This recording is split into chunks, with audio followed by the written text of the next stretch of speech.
Hello and welcome everybody. Can you hear I us? still do not hear anything on your end, Tony. I'm not sure if everyone else can hear me. I'm not getting any of Tony's voice on my end.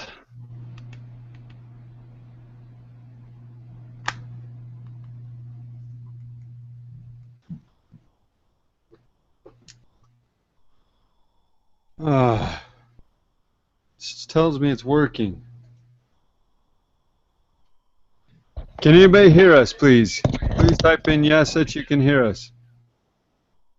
I can't hear you on through my side, Tony. And I'm not getting Are there people on the any call? response. Yeah, there is.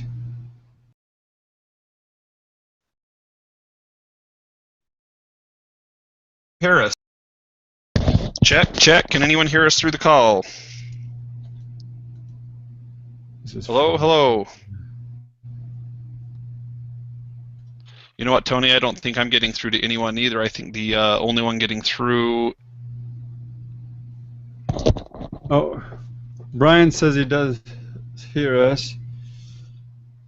We got Tony says he hears us. Who can you hear? Brian, can you hear me? Rob Robison. Say yes if you can hear Rob. That's what I just asked. Who we can hear?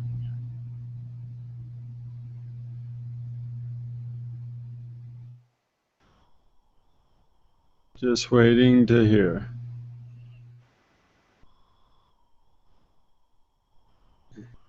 Because if they can hear you, maybe what we'll do is we'll have them just type in their questions, and I'll just ask you the questions over the phone. We can do that.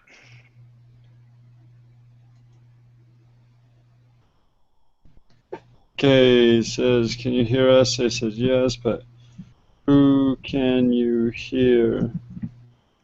So yes, they do hear both of us. I can hear both of you. Okay.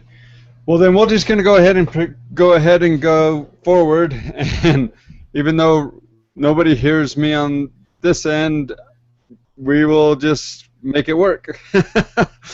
My name is Tony. Tonight's webinar is brought to you by InnerGold, and the questions are being answered by Robert Robison, who is an InnerGold Trained Provider, and he has his own company which is called YES, which is basically an acronym of Youth Engaged in Sobriety. However, Rob also works a lot with adults and has had phenomenal results implementing the InnerGold system, and tonight he gets to answer your questions. So go ahead, start sending your questions in. Rob, go ahead and introduce yourself in case they missed it the first time, and Sure. Then we'll go from there. Yeah, absolutely. Again, my name's Robert Robison. I go by Rob. You can call me Rob. I've been doing therapy for over 5 years. I work right now a lot with youth and young adults in the InnerGold system. I run a company called Yes Clinics. I can talk a little bit more about why I call it that. It has a lot to do with the InnerGold philosophy. I'm married with 6 kids. I have worked with high-risk individuals who are in the transition between normal treatment and residential treatment with drug addictions. I've worked with hundreds of individuals struggling with pornography and sexual addictions. A couple of years ago, transitioned into working with probably about 70% of my clients being youth, anywhere from the ages of 7 years old up to 25 is kind of where my core is, but I still do see quite a few adult clients, and I love answering any questions from parenting to just general addiction questions to working through the emotional side of things, and I'm happy to be here and looking forward to answering your questions.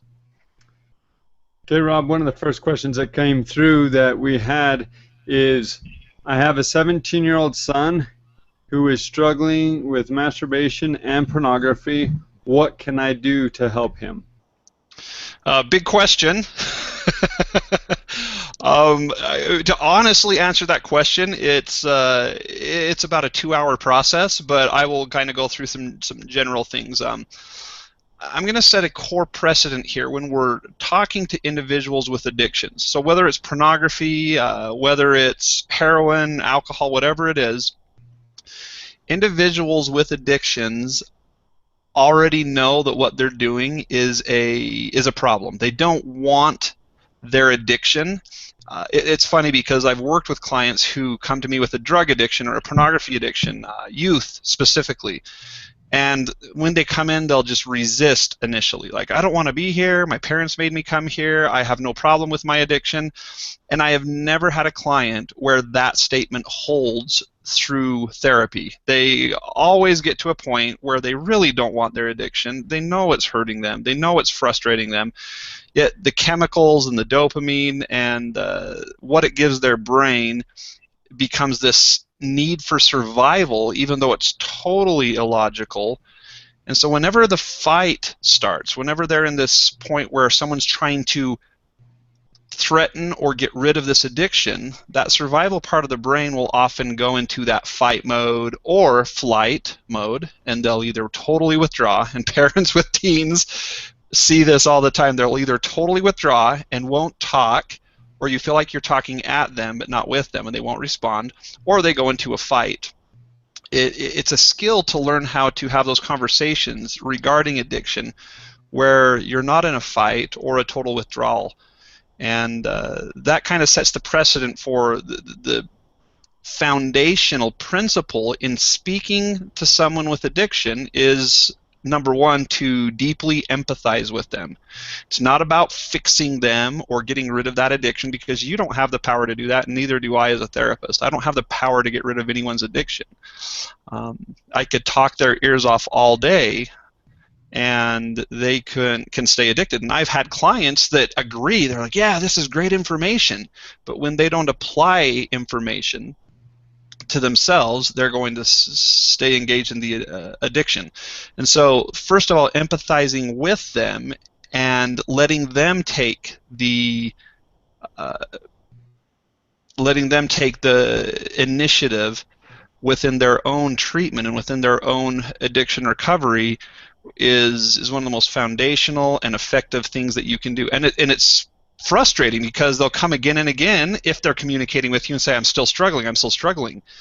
And it's often a point where you just want to start telling them what to do. Well, if you just did this, or if you just did this, then you wouldn't have this struggle.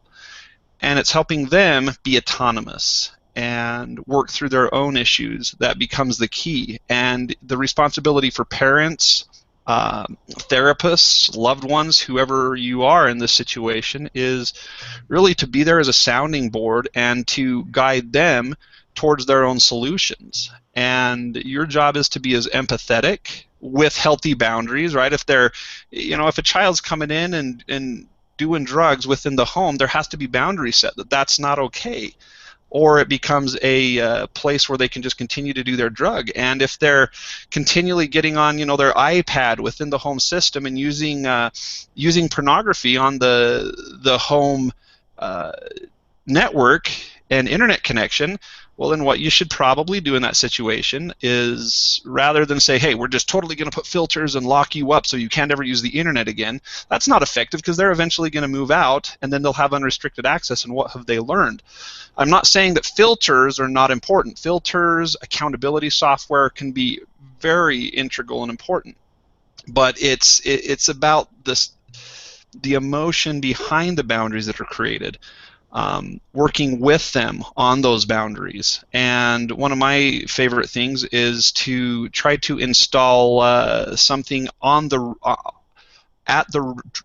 at the router. So perhaps there's a time when the router's on from maybe 9 o'clock at night. It turns off, and then 9 o'clock in the morning it turns back on. And there are systems. I'm not a technical specialist, but I know that there are many solutions out there to do that. I hope that's helping answer your question. Anything as a follow-up to that? They have not said anything as a follow-up, but we have a next question that goes along right with the youth. It says, I struggle with pornography myself. How do I help my children?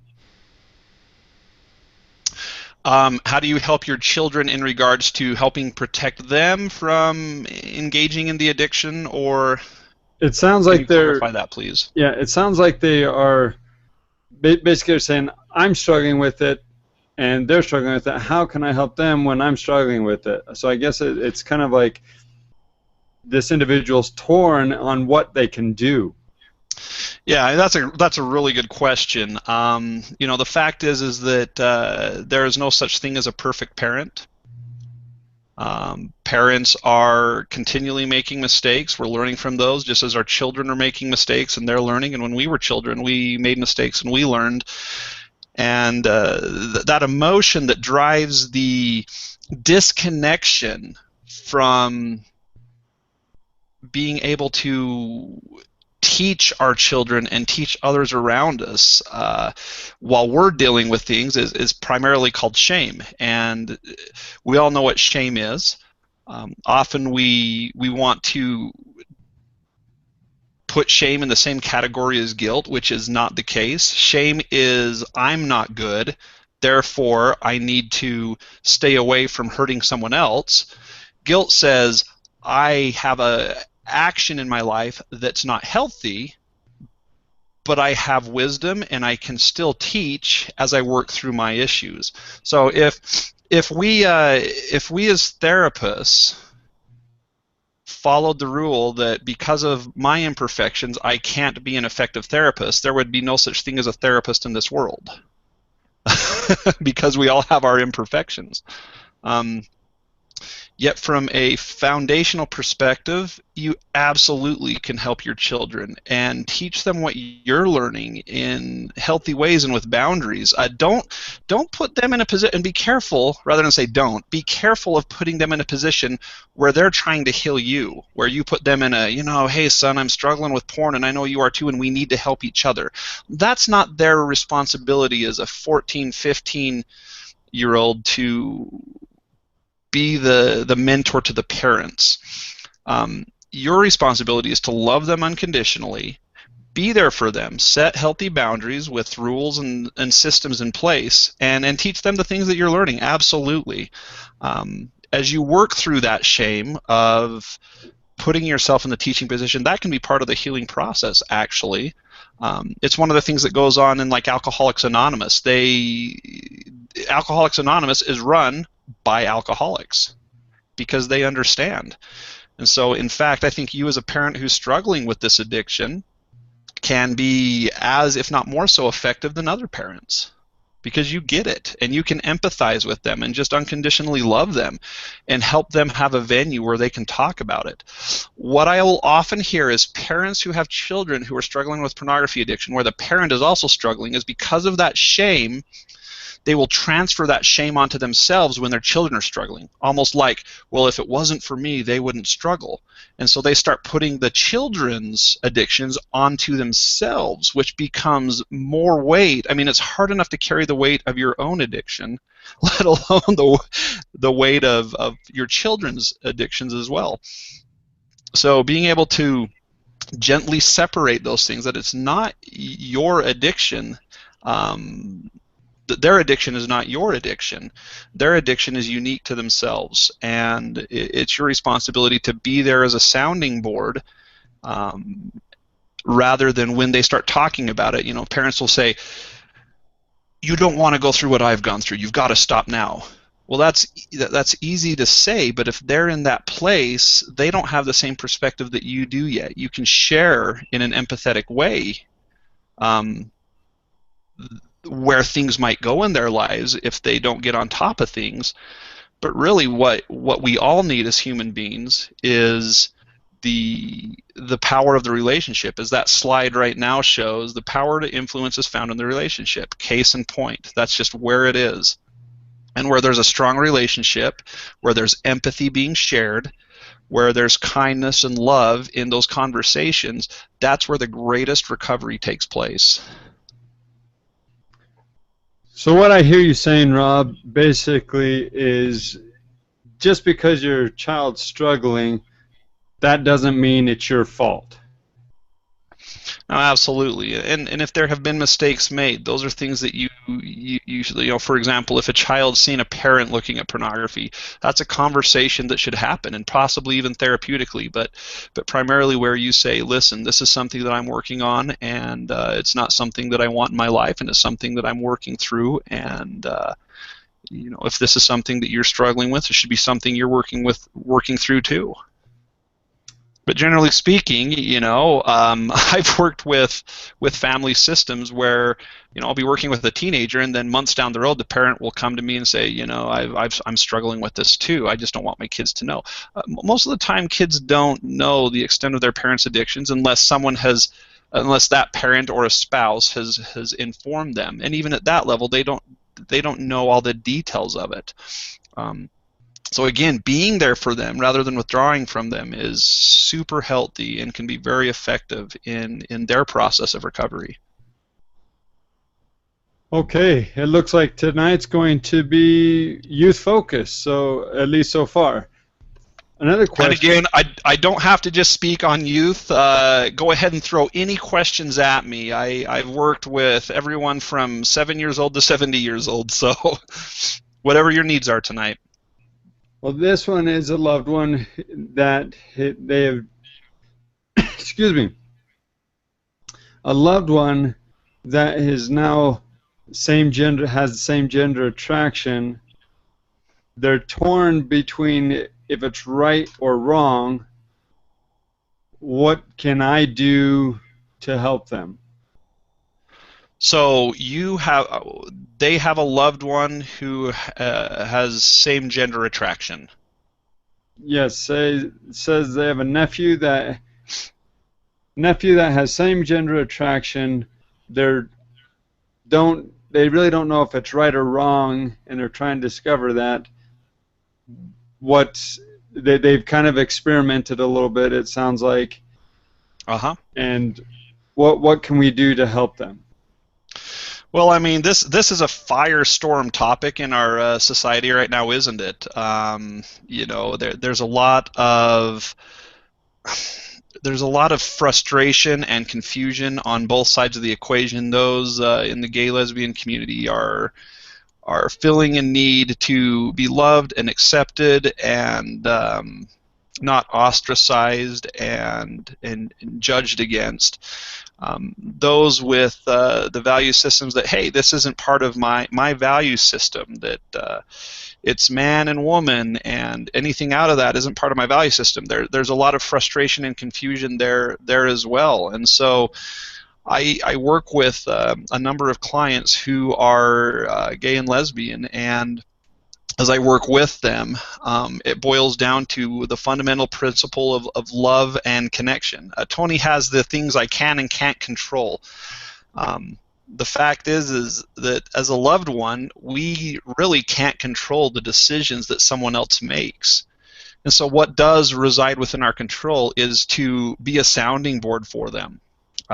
When someone comes to you and says, hey, I've experimented, I'm really confused, for you to say, well, hey, this is right or this is wrong, for you to throw your value system at them, that's not their value system. They've got to discover that for themselves. And if you start making judgment statements, what if they have no desire to follow your value system or value statement, that will ostracize or disconnect you from them, and you will not hold any power and influence in the relationship. So my general rule is to, yes, have our value systems, whatever those might be. We need to have value systems as human beings, but to have our foundational principle in those value systems in loving and being willing to accept people for who they are and where they are at. And that can be really difficult. I mean, I've talked with individuals who have, seen a family member go through a divorce, and their spouse will leave that marriage for another a same gender situation, and there will be a lot of resentment and hurt and pain and anger in those family systems, and I can't imagine what that might be like. Well, I guess I can, in that I've seen my own family members go through situations where there's a divorce or things like that, and the amount of pain that comes with that is just hard. And what we need as human beings, whether we're the ones going through it or whatever it is to have those who will listen to us, to have those who will hear our points of views. We don't necessarily have to agree with them, Maybe we do, maybe we don't, but we can genuinely love. And so with a nephew, for example, if he's willing to talk to you, to just be a listening ear and to help him find autonomy in his own decisions. If you're struggling with this, then hey, that's got to be really difficult if you're not sure if it's what you want or what you don't want. I can't tell you what you should or shouldn't do, but I'm definitely here to help you and to listen to you. So oftentimes when someone's frustrated and confused, and think about pornography addiction. With pornography addiction, if the addict could find that secret pill or that key that was like, okay, this will take it away, they'd turn that key or take that pill in a second. But it doesn't work that way. Life is a process, and going through, I have never talked to someone in the gay or lesbian community that at some point in their life, especially early on when they were younger, didn't wish that it would go away. But on the same note, out of the dozens of individuals I've talked to and worked with, those who are the healthiest have learned to love and accept themselves no matter where their sexual feelings reside. And so as we love and accept others, we don't have to agree with their values or say, hey, I agree or disagree with this, but to love and accept them shows an example where they, through that example, can learn to love and accept themselves. Okay, we're having a little bit of problem as usual right now with some technology. But for those who are trying to send in questions, it seems like the chat box not working. Please go ahead and email those to Tony, Tony, at InnerGold, INNERGOLD.com. And I will pick up those questions there. For some people it's working, for some it's not. So, okay, next question then. I'm trying to phrase this so that it's not triggering here. This is obviously somebody who is new to InnerGold, and they said, is sex really addictive? Are you saying there's something wrong with enjoying sex? Is sex really addictive, and is there something wrong with enjoying sex? Sex can be addictive, and no, absolutely not. There's nothing wrong with enjoying sex. Everyone has a value system regarding sex. Some might have a value system that's very hedonistic, meaning, hey, whatever brings me pleasure is okay. And frankly, if you have a hedonistic value system, the InnerGold philosophy is probably not for you. But if you're finding discrepancy or pain or heartache or emotional withdrawal due to your sexual experiences, then there probably is something going on that you should look a little bit deeper into. But absolutely not. Sex is a part of who we are as human beings. We are sexual beings by nature. Within the midbrain or limbic system, we have prime directives. Or as Tony has that picture up there that says the primal drive. So those primal drives are, number one, survival, avoiding pain, and seeking pleasure. For those of you familiar with InnerGold, these things have been said over and over again.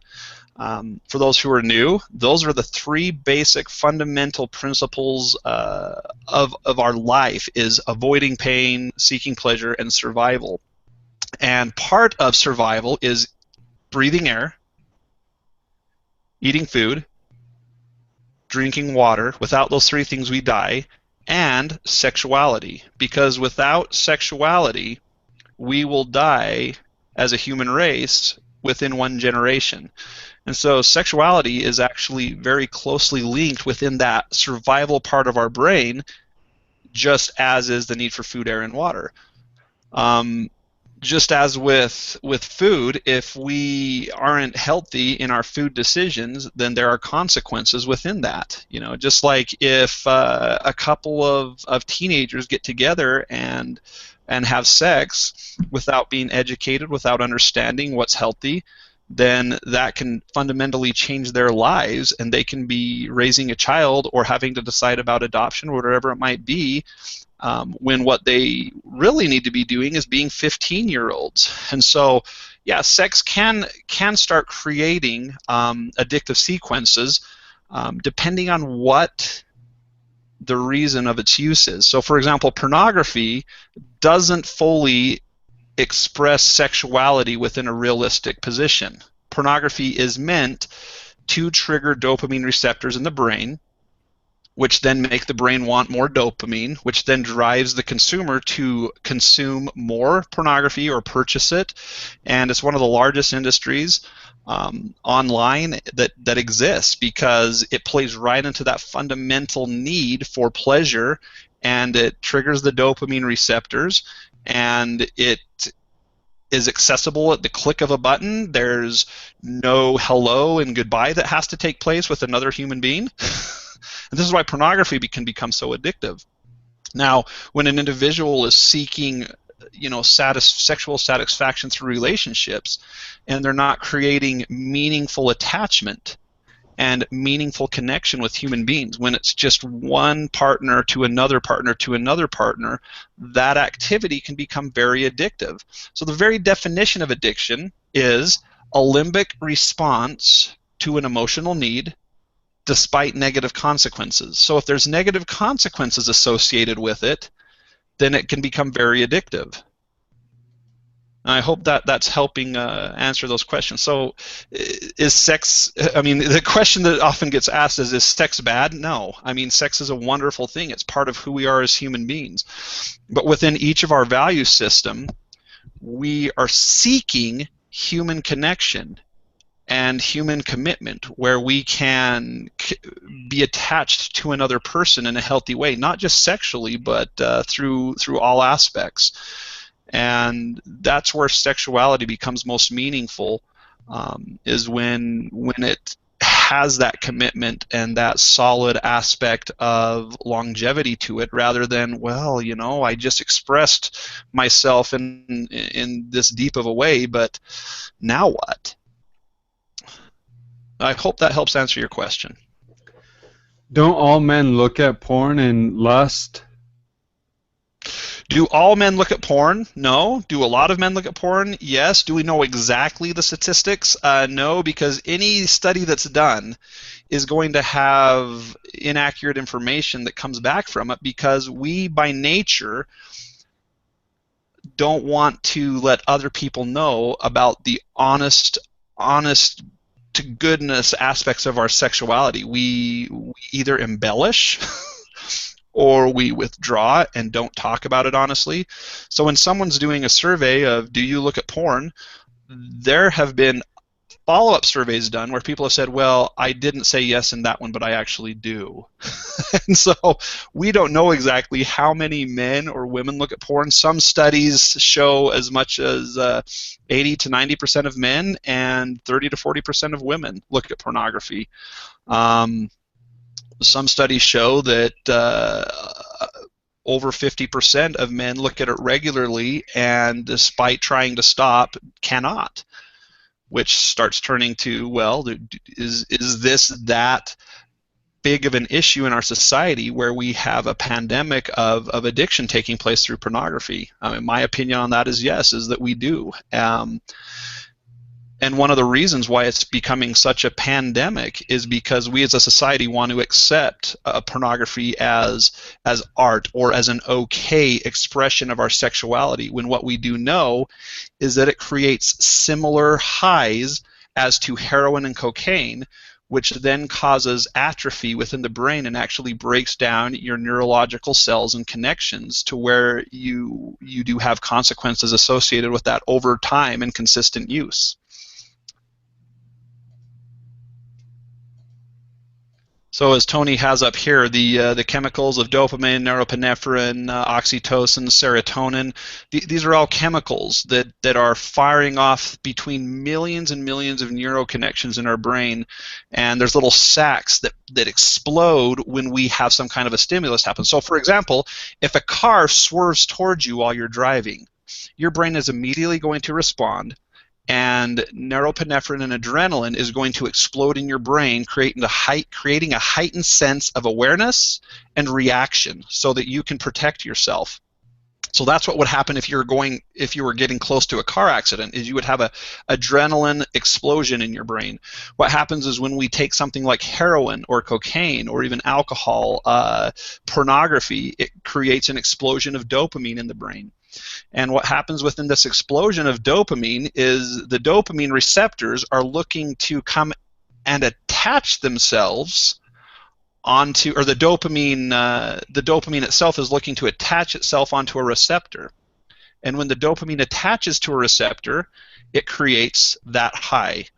When there is a overflow flood of dopamine, it actually breaks down the receptors, which is how tolerance develops in our brain. So what happens is we have fewer receptors when we're continually using pornography or a drug, and therefore you need more of, or more intense of, that material to get the same kind of high that your brain wants to return to, which further breaks down the receptors. And when you're not getting that high, while the receptors are healing and while the neuro connections are healing in your brain, there's actually a craving that takes place because the brain is saying, oh, I need this much to get back to that same high, and I'm not getting it. So what's wrong with you? And craving will often lead to that repetitive addictive behavior. Is it possible to heal a relationship that has been impacted by sex addiction? Yes, I've worked with a number of clients who have gone through that healing process. I'm a licensed marriage and family therapist, and that's one of the things that I find greatest joy in, is working with couples who have gone through that process where there has been addiction, everything from pornography addiction to where there have been affairs in the relationship, and it doesn't always work out. But I have worked with various couples where the couples are stronger than they've ever been as they work through this process together. So there is hope. Okay, let's see. Just going through the questions here. Some of them are similar. How do you approach your spouse that may be struggling with addiction? So how do you approach your spouse who's struggling with addiction? Well, that's a really difficult thing to do, because if they're not in a place where they're contrite or humble or ready to talk about it, they will go into that flight or fight mode. That's what happens. As you see this picture of this jaguar, when we confront or use confrontation as a way to try to help someone get on top of an addiction, they go into jaguar mode or lion mode, where that limbic part of their brain goes into that, I need to keep this addiction alive because it's part of my survival, even though that's actually hurting them in a huge way. That's what the limbic system does.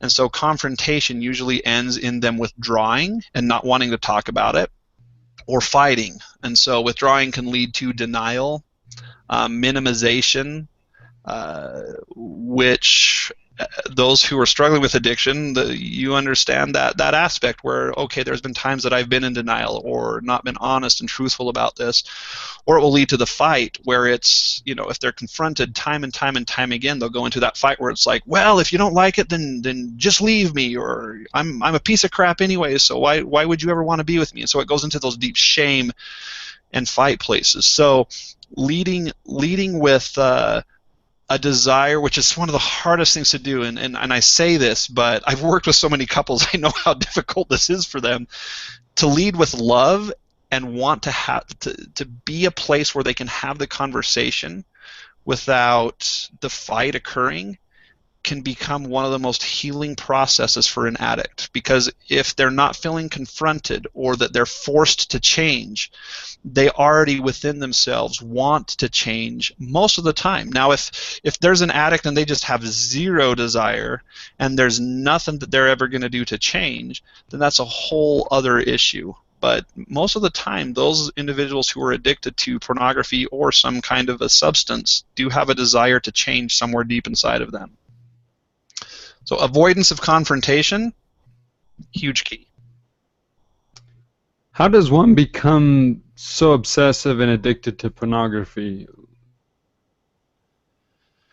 Well, let me tell you a quick story. I had an individual, I don't know their name, I don't even know what ended up happening to them, but they called me and literally just broke down and started crying. They weren't even within the same area that I live in. They just found my number somehow. They said, I've been through treatment centers for heroin and alcoholism and other addictions, and I've been able to get on top of those and manage those addictions, but I can't stop using pornography. And I just gently explained to them, well, one of the big reasons why pornography is so addictive um, is because it resides right in that need for human connection and sexuality, which is one of the driving forces, like food, air, and water is. The brain gets to a point where it feels like, if I don't have this, then I will die. Even though the addict knows that if they never use pornography again, they won't die, the limbic system is not the logical part of the brain. The limbic system is the survival part of the brain, and that's what happens with addiction, is it creates this disconnect from logic and reason and the instinctive and survival parts of us. And so once that disconnect becomes deeper and deeper, that's where addicts find themselves saying, I don't even know what's happening. I feel like I commit to not do it, and the next thing I know, I'm doing it again, and I don't know how to get on top of this. And so the answer resides within going through a process where you allow your brain to go through a healing events and beginning to do things that really will start reconnecting the limbic system with the prefrontal cortex. And I can go into a lot of detail on that, but that's in essence what the InnerGold system is all about, is teaching individuals how to really start reconnecting their limbic systems and their prefrontal cortexes and go through that healing process. What can I do? For those of you who are looking at this slide, the mice, James Olds and Peter Miller did these experiments with mice that once they introduced them to dopamine, they actually would overdose themselves or continue using dopamine and would not go back to food and water, or over time would stop eating and drinking until they eventually died. That's because mice don't have a prefrontal cortex. So addiction for humans is so interesting, because the prefrontal cortex is able to reason even when the limbic system is addicted. So if it was up to only the limbic system, over time the addiction would become more important than food and water. And for some addicts, we see that happen to an extent, but ultimately the prefrontal cortex will reason and say, well, we need to eat food and drink so that we can stay alive. But addiction can get pretty severe for individuals, and pornography is one of those that's not going to kill the human body in the same way that methamphetamine, for example, will destroy the actual structure and bones of the human body. Pornography won't do that, and so it creates a easy way for the limbic system to justify continued use.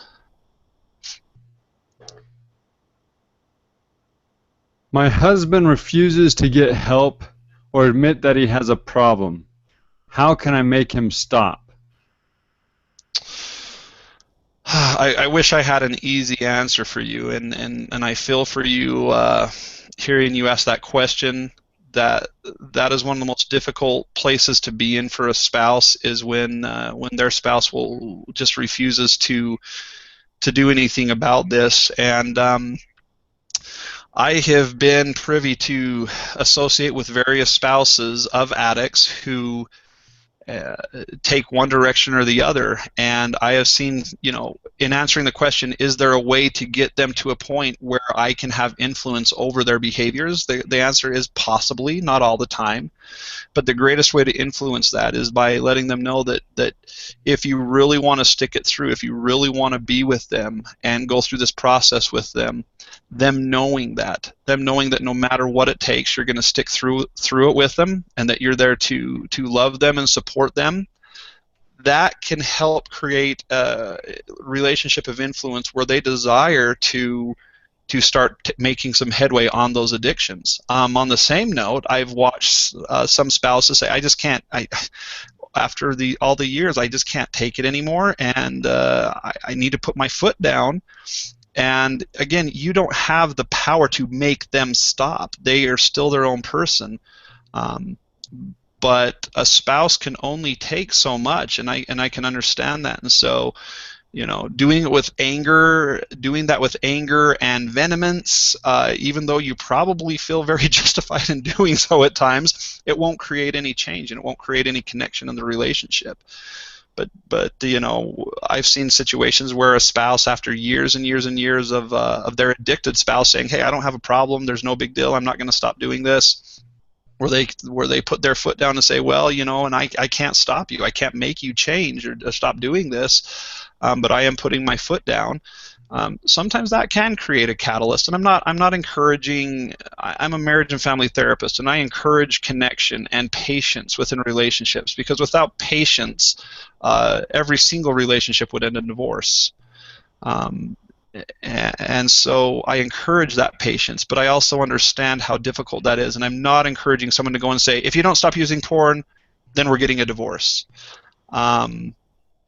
Because that might not be what you want in the first place. So I take my hat off to those patient spouses who love and can find that place to unconditionally go through this process with their spouse, and I commend you. And I know that there's probably nothing more difficult that you can go through. I wish there was an easy answer to that. Where I have seen change take place, and the greatest amount of change take place, is when a spouse feels safe and secure with their spouse. So for example, if the spouse has a pornography addiction, and you go to them and say, "I am here for you. I am not leaving you. I am here to work through this with you, no matter what it takes, but it's important that we work through this." That's where I've seen the greatest long-term success. I've seen short-term success where a spouse goes and says, "Stop the addiction or we're getting a divorce." And what that creates is more withdrawal, more denial. If they do have a relapse, they don't want to talk about it because they're scared that that's the last straw and that they'll never be able to have you in their lives again. And so if a couple is at that place, I kind of say, well, they better really mean it. But if you really do want to work through it with them, then make sure that they know that.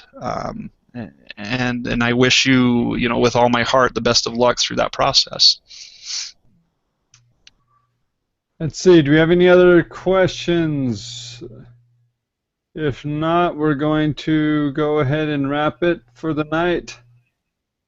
Yeah, Rob, I'll go ahead and sign off, and we'll just see if anybody comes in. But thank you so much for taking some time to answer these questions and to take some time out of your day and your evening away from your family to make this all possible. Really appreciate it. Thank you, everybody, for showing up tonight. Sorry again for the inconveniences and the technical difficulties. I thought Google Plus is going to be our end-all, be-on opportunity, but unfortunately it seems to be kind of a pain in the neck at sometimes. But we are still working on this, trying to make it the best as possible. We hope you can join us on our next webinar, which is, let me just pull it up really quick and I will tell you. Our next webinar is on it will be August 13th. That'll be Wednesday, August 13th at 7 p.m. And the individual who will be answering your questions that time will be Dr. Jerry Red. Dr. Jerry Red will be answering our questions. Oh, I take that back. Excuse me, Jordan Harmon. It is not Dr. Red. It is Jordan Harmon, who specializes in helping people with addictions, and he is also an InnerGold Trained Provider. Rob, thank you so much. I do not. Thank you to all of you. Appreciate you giving me some of your time. I hope that was helpful. Thank you. Have a great night.